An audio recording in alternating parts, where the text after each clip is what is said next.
You are listening to Prevention is the New Cure, all things health and NHS with a political twist. And that's with me, Dr. Helen Stokes-Lampard, and with Steve Bryan MP.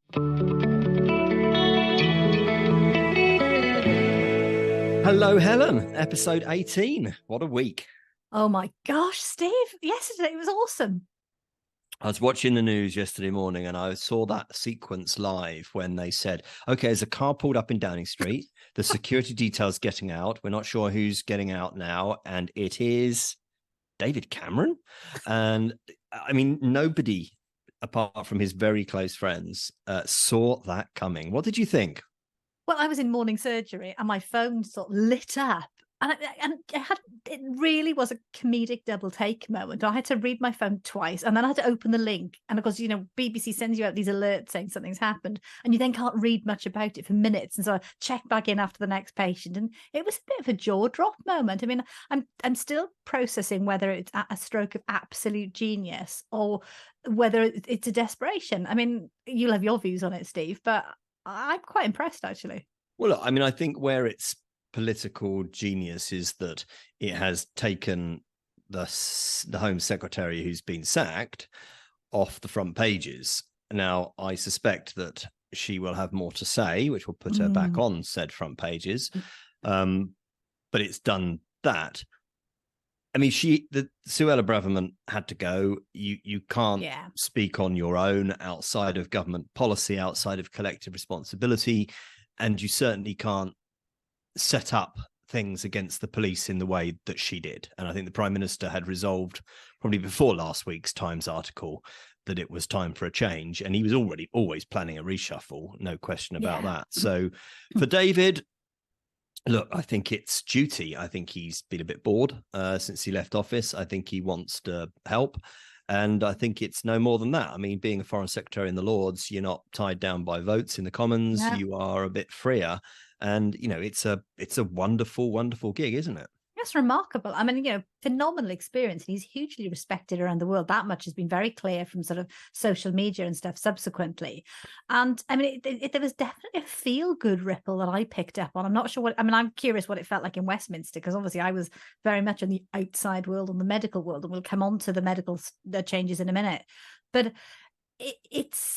I'm really watching with interest. I think you're right that we've got the Rwanda legal case coming out on Wednesday. So by the time the podcast is released, we'll know the outcome. And I think that could be an interesting moment. But I think the attention will move swiftly back to David Cameron and what he's going to do and how he's going to do it. I think, really interesting.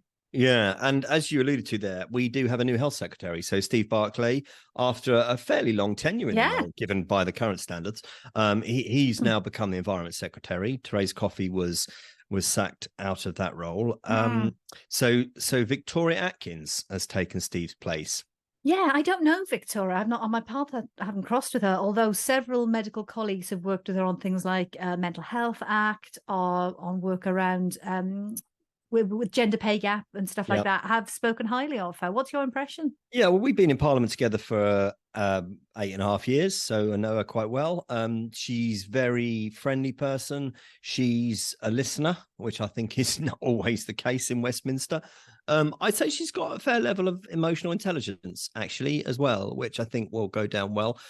We actually had Amanda Pritchard and Steve Powis in before the Select Committee this morning, because we recorded on a Tuesday afternoon in the Select Committee this morning. And I asked, my first question to Amanda was, have you met the new Secretary of State or heard from her? Yeah, and she said, yes, I saw her yesterday afternoon. So within 2 hours of her appointment, she'd already met the head of NHS England. And, you know, without giving away details of their private conversation, which obviously she wasn't going to do, we established that they talked about the industrial action as the first thing, because that is the biggest blocker to the waiting list, which is the Prime Minister's number one priority in health. I have to say, I mean, you know, it might be a fresh face there, might just be what's needed to move things forward. I think it's always really difficult when parties have got incredibly entrenched in industrial action to try and break that, and actually a new face at the table may well be a constructive thing. That would be really great if we saw progress. I mean, just a couple of weeks ago, we were talking that we were on the brink, we thought, of resolution of the consultant side of the debate, although still sounded like juniors were still a long way from it, would be wonderful. I guess it'd be great for Victoria if she can get that over the line in the first couple of weeks of the consultants. That would be a really good, quick win. And I think then allow people a sense to be able to move on, even if there's outstanding industrial action with the junior doctors. She's got to use that early Yes. honeymoon period to try Absolutely. and do that. And I guess, we will see, won't we? We will see whether the trade unions involved, particularly the BMA Junior Doctors Committee, are prepared to do business, or whether it is just, as some people in Westminster fear, political. And she's got to try and use that goodwill. So there, and then Andrea Leadsom, Dame Andrea Leadsom, who some experienced. of you used to be business secretary, used to be leader of the House of Commons. She comes in as parliamentary undersecretary, and Andrew Stevenson, who was my whip until yesterday, he comes in as Minister of State. So presumably he may take over from Will Quince as Hospitals Minister. But the way that it works in departments, and Helen Whately and Maria Caulfield, they stay in the department. So the way it works, good crop then, is that the Prime Minister generally sends you to a department, and then the Secretary of State works out who has what in the shakedown, as it's called. And there's a bit of horse trading that goes on. I don't want that bit, I want that bit, and we'll see who's got what among the ministers, and who has dentistry, for instance, which I'm sure they'll all be desperate for, and that will be worked out over the coming days. And of course, now it seems like a long time ago, but only last Tuesday, only a week ago, we had the King's speech. Didn't we? The first King, well, the first speech for this King, the first King's speech for the King. Yeah. The pomp and grandeur within the House must be an incredible thing to be part of, Steve. What does that feel like? Can you remember what it was like when you were a new MP and that happened? Oh, yeah, mind-blowing. I mean, everything is mind-blowing when you're a new MP, and it still continues to be in many ways. When Black Rod knocks on the door, and then you wander down to the House of Lords, and you squeeze into this little tiny gallery at the end and sort of peer for a view of Her Majesty as it was then. I mean, seeing her in the flesh, that was the first time I'd seen her in the flesh. It's an incredible moment. This year, actually, for the first time in my parliamentary career, I was in the gallery. Oh, I was in the House of Lords gallery, so I was sitting up the top. So I didn't do the walk down. By the time you get down there, the speech has already started. So being in the gallery, I saw it from the start, and I saw them come in with the adorable little page boys. Boys, they're not really called page boys, but you know what I mean. Who come in and that's probably really politically incorrect as well. Yeah. Well, they were all boys, to be fair. Okay. But they sort of hold the train of the Queen's gown and King's. Oh, the Queen's.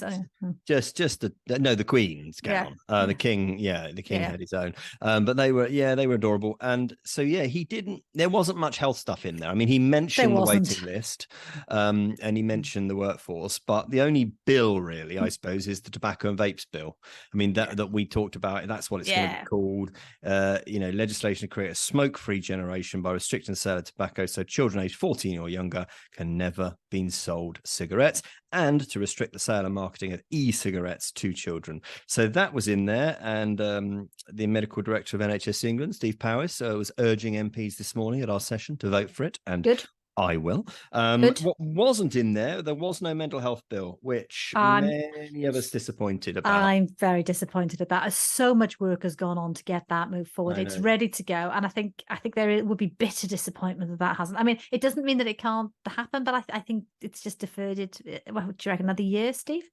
Well, I mean, it's had a lot of pre-legislative scrutiny, and a huge amount of work that's gone on since Simon Wesley had done the piece of work for us in the department when I was a minister there. So, this is some time ago. I guess talking to people, talking to the former Secretary of State, and I will talk to the new Secretary of State. We've obviously already exchanged messages. I think what our hope is that we can take some elements from it that we can enact through secondary legislation, or that we don't need any legislation for. We can do that under existing legislation. So that will be the hope, is that it won't all be lost. And of course, the King always says, which I love this line, other measures will be laid before you, which is the biggest, greatest catch-all if you can imagine, really. So there's no reason. It's the etc. of it, isn't it? Yeah, it's the greatest PS. So we could bring the mental health forward. bill forward in this session. And we're gonna have a little go on that as a select committee. We got the new Secretary of State before us, hopefully next month, assuming excellent. that she assumes the diary of her predecessor. Not always a given. Not always a given. Not always a given. Anyway, talking of diary, what have you been up to? Well, I've had quite a bit of fun since we last met. I was at one of the select 100 at Bletchley Park just 2 weeks ago at that Frontier AI Summit on AI safety and security. So if you recall, about 4 months ago, there was a big announcement by number 10 that the Prime Minister had a new initiative to look at security on the safety of artificial intelligence, particularly the frontier end of artificial intelligence. So that's the really general, broad, open AI. On the back of a lot of comments from the really clever tech people globally about this, there were serious fears about the risks, the trajectory that we were on.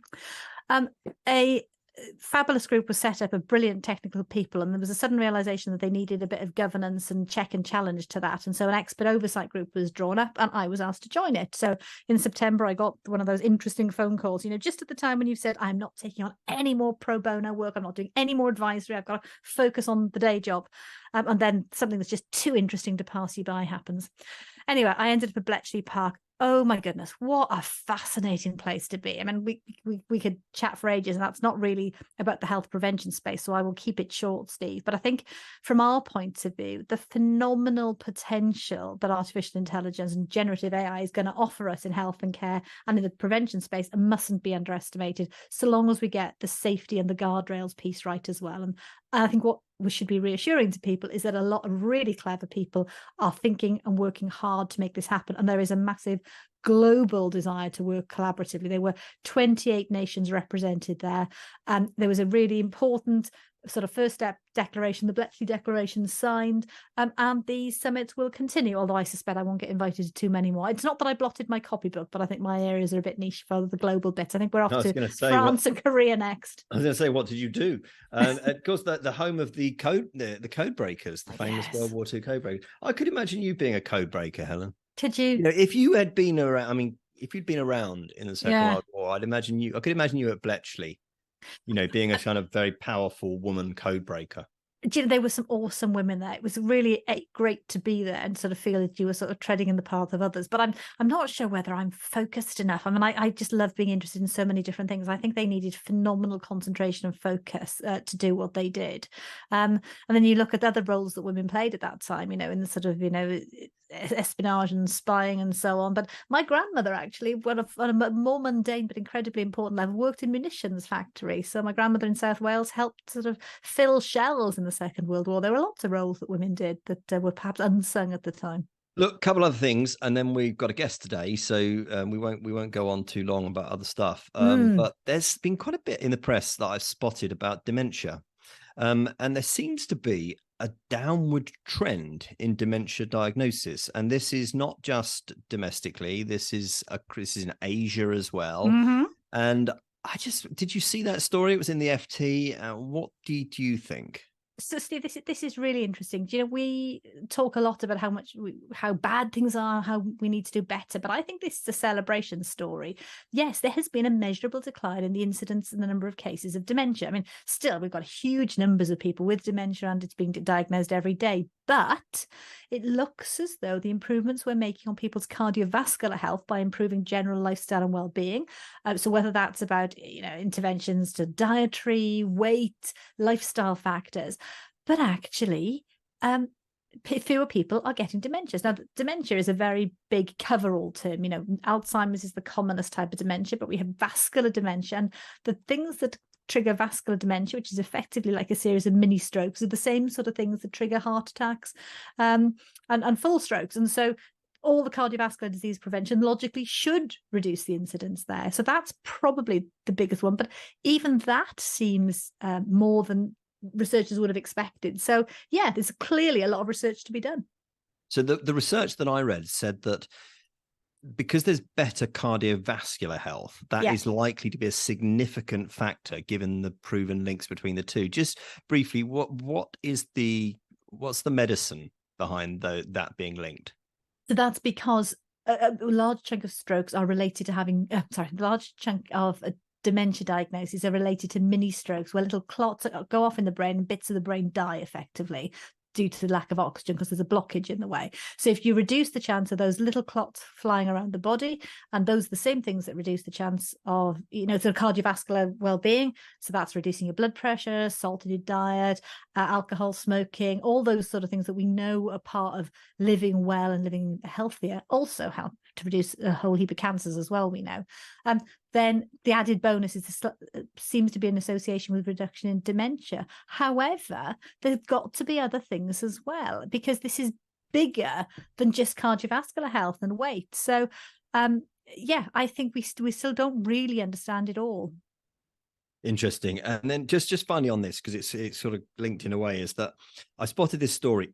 NHS to try out Alzheimer's disease blood tests. Yes. Study to assess whether blood tests could help diagnose people with very early Alzheimer's is being launched by the NHS. Spotting the condition much sooner would mean people could have more support and new treatments to slow the disease. The 5-year project has got £5 million funding from the, wait for it, People's Postcode Lottery. Have you seen their TV adverts where someone turns up on your door? Slightly annoying adverts, but great if they're giving money to good causes. Well, yeah, I always think it seems like a funny old thing, but if they turn up on my doorstep with a big check, that would be very welcome. But anyway, they've given a very big check to this because there's no single test for Alzheimer's at the moment. That's and you can wait years for a diagnosis. Now, we might talk with our guest in a minute about blood tests and cancer, but blood test to rule Alzheimer's in or out?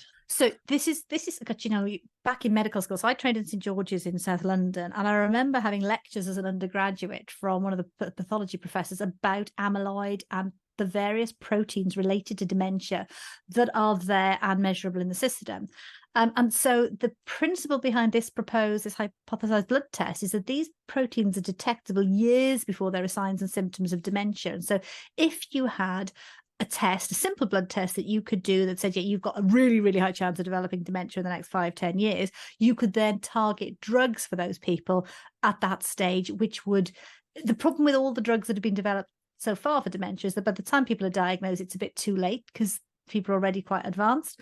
So it would be wonderful if this could come to pass, but this is early stages of research. This isn't big breakthroughs, but we're going to talk a lot about breast cancer later, and both of our lives have been touched by breast cancer, but in the same way, both our lives have been touched by dementia diagnoses. And I've got a family member who was a young diagnosis of dementia, and it's a cruel, cruel illness. It robs you of your person that you know. So it's the NHS Blood Biomarker Challenge. It's looking to recruit at least 1,000 NHS patients. The Alzheimer's Society, Alzheimer's Research UK, and the National Institute for Health and Care Research, working with the UK Dementia Research Institute at UCL in London. So if you want to find out more about that, I would just Google NHS Blood Biomarker Challenge. We'll pop a link to it in our socials.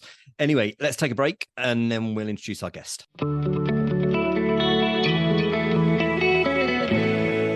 Guest time on the podcast again, Helen. We have a very old friend on, and I think we're going to have a bit of a Welsh moment. Well, at least with you two, anyway. Delyth Morgan is joining us, Baroness Morgan of Dryfelin, who is also Chief Executive of Breast Cancer Now, which is the big breast cancer charity. We're going to talk about all things breast cancer and prevention thereof, of course. But I suppose the reason why we wanted to get you on, Delyth, was to talk about this new how do you pronounce it? Anastrozole. Anastrozole. Anastrozole, of course, silly me. Anyway, welcome to the podcast, Delyth. Well, it's very nice to be here. Bore da. Bore da. Delyth, it's wonderful to have you here. Great to meet. And for those who can't see what's going on at the moment, Delyth and I got the memo that it was electric blue jackets were the order of the day today, Steve. So I'm sorry you didn't get the memo, mate. Oh, I didn't get that. Damn that. No, I didn't. Well, thank you for joining us. So we talk about all things health and NHS and political stuff, and we're most obviously interested in prevention, clue in the title. Look, you know that I've been involved in breast cancer for a long time, that I've been in Parliament. I lost my mother to breast cancer a few weeks before my wedding day 20 years ago this year. So, it's a subject very close to my heart. And I suppose we start with this new drug then, because it offers great hope, and it was a great story that was put out there last week, and I saw you in the press release for it. My sort of instinctively cynical view when I hear those stories is, how many hairs is that set running? How many people are thinking, wow, this is the moment we've all waited for? Is it the moment many men and women have waited for? Well, I mean, Steve, it's lovely to join you and Helen on the podcast and to have a chance to talk about prevention, because it is something that slips off the agenda very easily when there are so many pressures and demands on the health service for today. So, yeah, I mean, how important is the news? Well, we at Breast Cancer Now, we've been campaigning around utilising drugs that have been off patent. And so this is a great example of a treatment that is part of treatment for primary breast cancer, and it's licensed for that purpose. But following more research, it's been found to help in the prevention of breast cancer in women who are at a very high risk of breast cancer. So those are important caveats there, very high risk of breast cancer. So it is all about moving the treatment and management of breast cancer risk into the 21st century. So it is really good news, but it is a small population of people who might benefit from this. And so when when you're thinking about the announcement last week, it was everywhere. It was such a big news story, and I think there's lots that we could learn. And I was just chatting to Helen a moment ago about how this landed for ordinary people out there who might be worried about their risk of breast cancer. And for example, our helpline was absolutely inundated with people ringing, not surprisingly, wanting to know if it could help them or their partner or their sister or their loved one. And I can imagine, and I know anecdotally, that GPs have been inundated as well. So it's the kind of thing where it is really good news, but practically how you get through to people about the detail of what it actually means is a tough call. Sounds like my way in there, Steve, isn't it? Yeah. And on the one hand, the sort of scientist or clinician absolutely delighted by this news. And as you say, the repurposing of a drug that's already off patent, readily available, generally well tolerated is fantastic and very welcome. And yet, in terms of the dissemination, how we break the news of stories like this, I totally get the need for a sort of sensationalist big bang. Let's tell the big story. And that's what attracts the media. It has to be big and new and shiny to get the media to take an interest. The difficulty then is exactly as you say, is what that means in practice. You suddenly inject a huge amount of hope into the public. And you get the sense of dread amongst GPs. I mean, the instant I woke up on that morning and my GP's WhatsApp group had lit up with, oh my gosh, we're going to have to brief the receptionist. The phones are going to light up today. We've got a really big practice with 31,000 patients. And yeah, indeed. So we had to do an emergency briefing, which was, as soon as we know, you'll know, but we know nothing yet. We can't find anything. We don't know what it means. We don't know who precisely is classified as high risk. And, I think, and so I get that if you told the 6,000 GP practices in the country what was going on in advance, you wouldn't get a news story because it would leak.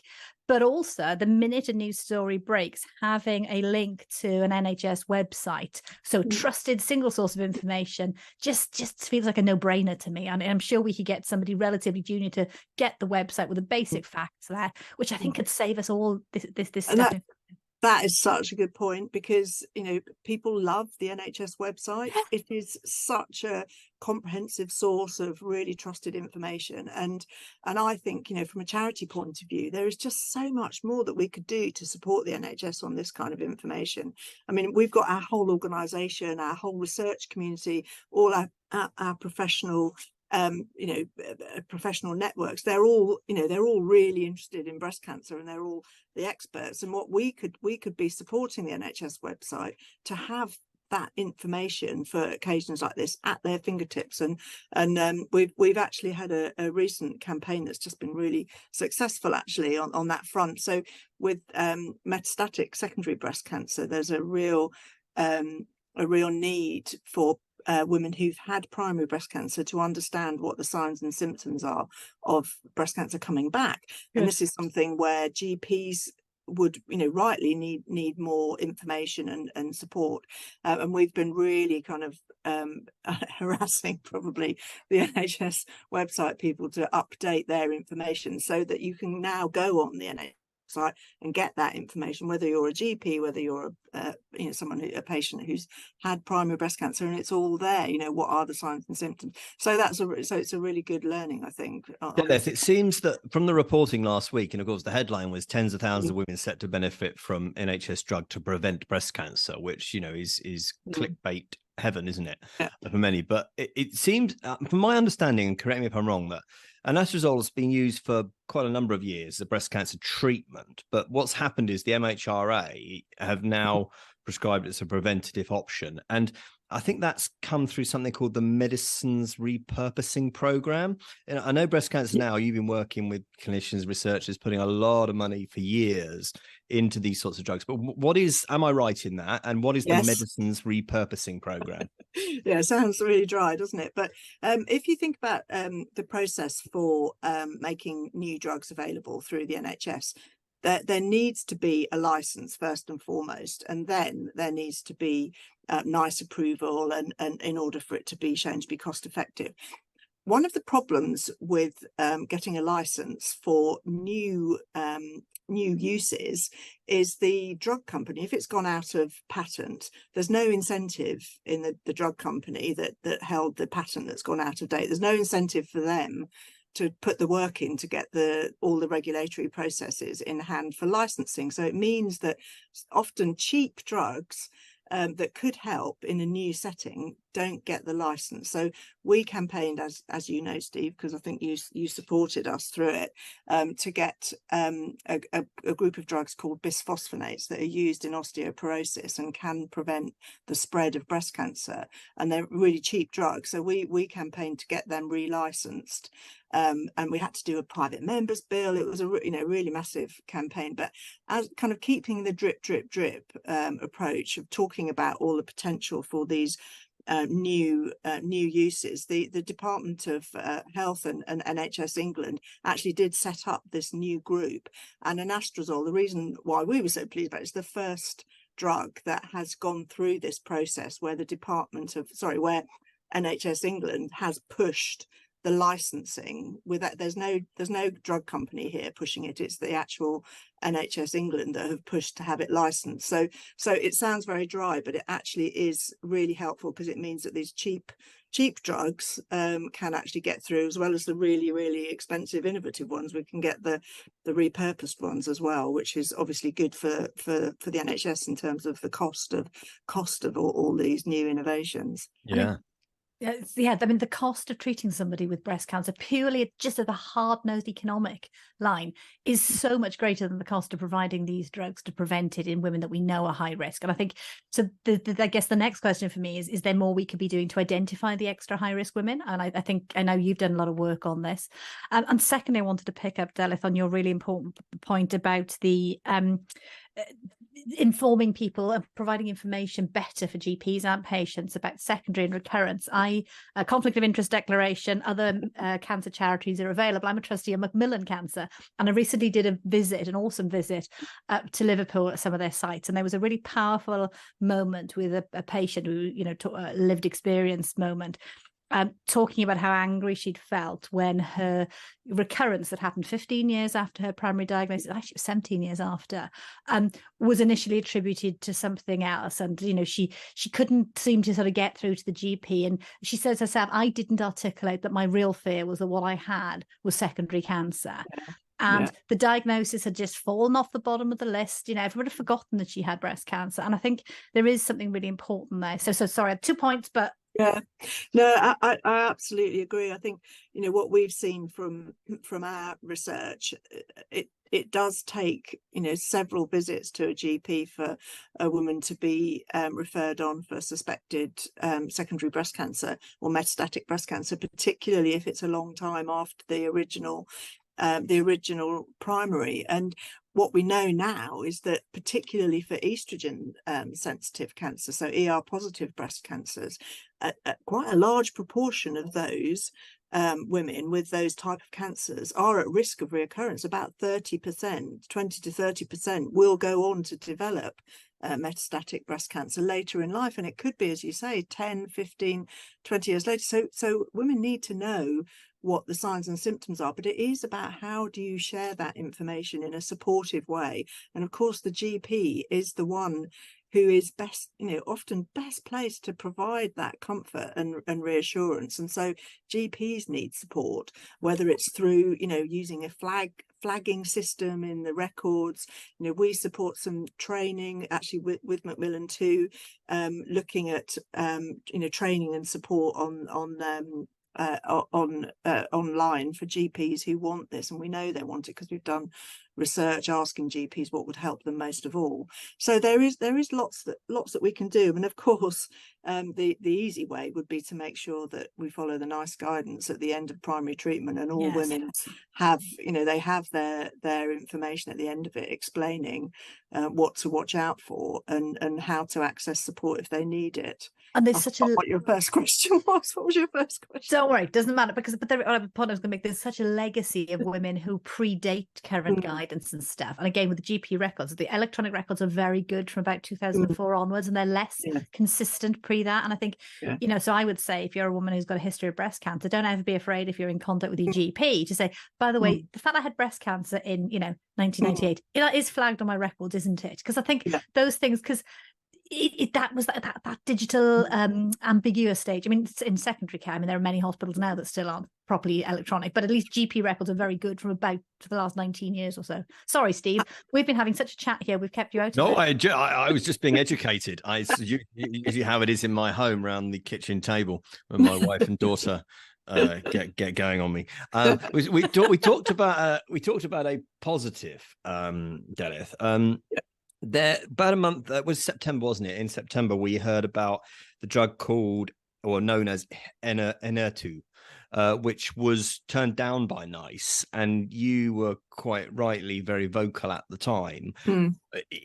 Where are we on that, and is that still a great missed opportunity? Because that could extend the life of people who are battling secondary breast cancer. So that's the other end of the spectrum here, because you're talking about women who have had several treatments for breast cancer. It's come back, and they're towards the end of what treatment is possible, and so this is a brand new treatment, and it has been turned down, initially turned down, and there's an important word, by NICE. And I think that I feel optimistic, if I dare say that we have been encouraging the drug company and NHS England and NICE to get together and really come up with a solution here.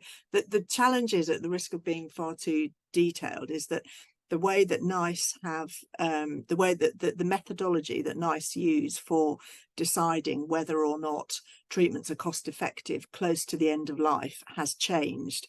So they now have what they call a severity indicator rather than an end of life criteria. So although that sounds similar, but it isn't in the way that the drugs get evaluated, and this could be the first drug that gets turned down under this new methodology, which would possibly have gone through on the old methodology. So I think there's a lot of focus on this in the kind of regulatory system to say, oh, are we really sure this is the right thing? So definitely keeping an eye on that, and we're being optimistic that we're getting the patient view through, and I'm hoping that they will look again, and I'm sure that will be better news. I guess just coming towards the end of our chat, can we just ask you about what the future of breast cancer looks like? So the Select Committee, as you know, is doing a big future cancer inquiry at the moment.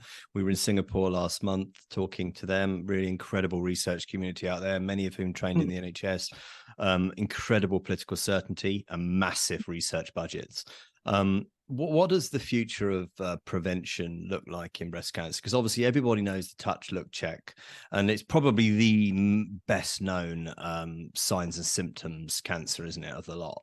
Although interestingly, I was in Africa last month as well, and there were big billboards up with various different symptoms, some of which I must admit I didn't know. So there's the TLC, and then there you've got the Grail. You've got the Gallery trial and the upstream blood cancer tests, and we saw a Singaporean version of that. We know that early detection is key in breast cancer. We know that primary breast cancer is curable. What does the future of that look like? Are you engaging with the Gallery trial, for instance? Well, we are in terms of the kind of blood test future for breast cancer. Unfortunately, breast cancer is less the outlook is a bit less positive compared to some other cancers, and so that doesn't mean that we rule it out, but it's more at a stage where the blood tests are more likely to be able to be used for managing treatment rather than necessarily for diagnosing. But then in breast cancer, because, bluntly, breasts are on the outside of the body, it is possible to take a mammogram, to examine a breast, to take a sample. So there is the opportunity to image breasts much more than other organs in the body. So I would say, before we get too excited about revolutionary changes, let's get the things that we know work absolutely right. So screening is at such a low take up in this country at the moment. Yeah. So let's get the uptake of screening up to the best all over the country. Let's get the screening program really on the front foot in terms of its technology, the IT system, the data, and let's make sure that when we are ready to go to more risk stratification, so people at a higher risk of breast cancer can be screened more often, earlier and later, so that we can get a more targeted screening program in the future. That's where you'll get to early diagnosis for almost everyone. So then that's I would start there. But also there's more that we can do with understanding risk and helping people to understand what they can do themselves to reduce their own risk of breast cancer. And we know, you can't do anything about your age. That's the biggest risk factor. Your gender, that's that's pretty big risk factor. You can't do anything about those. But what you can do is you can reduce your alcohol, do your best to maintain a healthy body weight, and take exercise. And so there is something else in there around what can we do as a society, what can we do in education, what can we do to be a more active, fitter society, which I think we haven't cracked yet. So there's so much more. And then, of course, there's the whole kind of treatment and maintenance for people with advanced disease who are really living a long time now, and so there's much that we can do to improve their quality of life. I think, I can remember Macmillan maybe 20 years ago now, 15-20 years ago, saying people need to be ready for the fact that one day cancer will be a chronic condition for significant population. We're seeing that in breast cancer, and so we need to be able to manage that in a way which is really, it doesn't dominate people's lives. They can get on with their lives, look after their families, and, be the best person they want to be, but still manage their breast cancer. And I think that's also something that we've got to work towards. So, and that's a big one to crack that we haven't cracked yet. Before we wrap up, Steve, I just want to come in with a couple of points, because Delyth, I'm sure we could talk for an hour with you. It's great. But I had my own experience of a mammogram for the first time a year or so ago. And, I was so impressed by the whole process. It is run brilliantly, as so many women get that letter about their first mammogram. They're at their busiest times in their careers and lives. And the letter arrived, I looked at it, I went, oh my gosh, I'm speaking at a conference the other side of the country that day. And it's that sense of dread, and then thinking, oh my gosh, how long is this going to take me to sort this mess out? And actually, it was one phone call, a phenomenally helpful person, booked straight in at the time I could do. And I just wanted to hug the person the other end of the phone, because I knew it was important to do. And it was superb. And obviously, the individuals who run the frontline screening are dedicated, fabulous individuals. And so the whole thing is made so much easier. And that's not just me saying it. There's legions of women would agree with that. But the other thing I wanted to pick up, and other conflict of interest, is that I'm involved in the clinical oversight for the Grail. And I think you're right. I think keeping all these exciting innovations in perspective is really important. And whether we can have predictive blood tests or not using genomic markers is going to really help some cancers more than others. Absolutely, yeah. And when we get it all right, it'll help many types, and at least it'll alert that there's something going on. But for me, I think one of the big innovations we've seen already is in radiographic interpretation of mammograms. I mean, AI interpretation. So narrow AI is doing fantastic work at the moment. And Steve and I were talking earlier about AI and its application in healthcare and prevention. And I think recognizing that these breakthroughs are going to get better and better, so it means the accuracy and prediction of mammograms is going to improve over time and not worse. That's great. So, and thanks for doing all the lifestyle stuff. You saved me a job. No, it's a pleasure. And I think it is about making sure we've got research integrated into the health system as as something that is forever.